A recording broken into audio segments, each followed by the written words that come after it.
What if it wasn't until your kid was 65 till they owned a house and found true love? Would you still put in that effort knowing you wouldn't be there to see it, but it would come to fruition? Oh, the answer's got to be yes. It's resounding yes. But with your study and seeing all this lived experience, hope.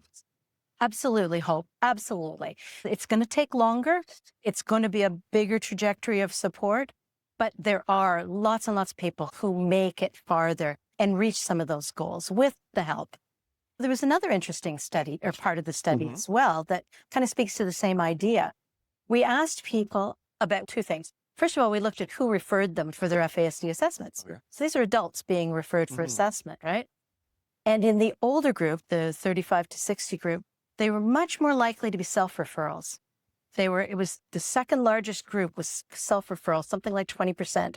Whereas for the younger group, it's only like 6%, so a very small group. So the older ones are starting to have some sense of self and insight. They're starting to ask questions for themselves. Is that identity? Like that bit Absolutely. of that piece? Because towards healthy outcome, Absolutely. They're asking, what are my challenges? I want to understand these things better. And I want to look for some recommendations to do better. And I want to understand this diagnosis. So they're seeking it out themselves rather than being sent by other people.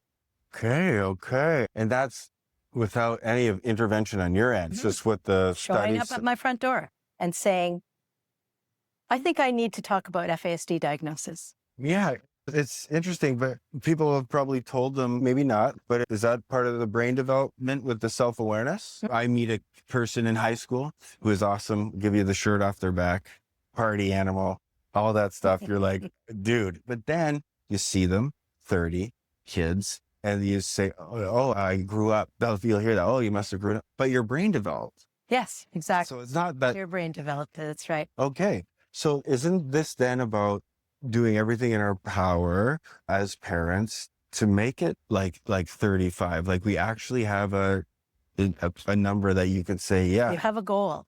It's not 25 you're looking at moving out on your own.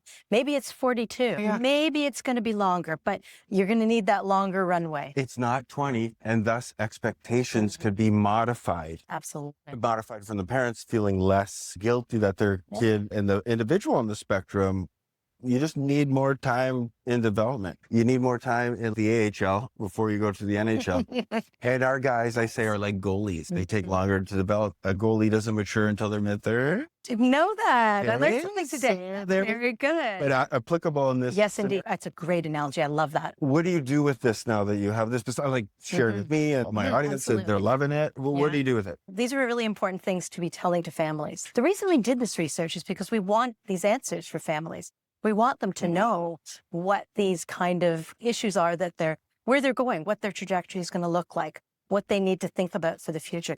Now, there's a couple of other things that were really important to think about. It wasn't all good news, I'm afraid. No.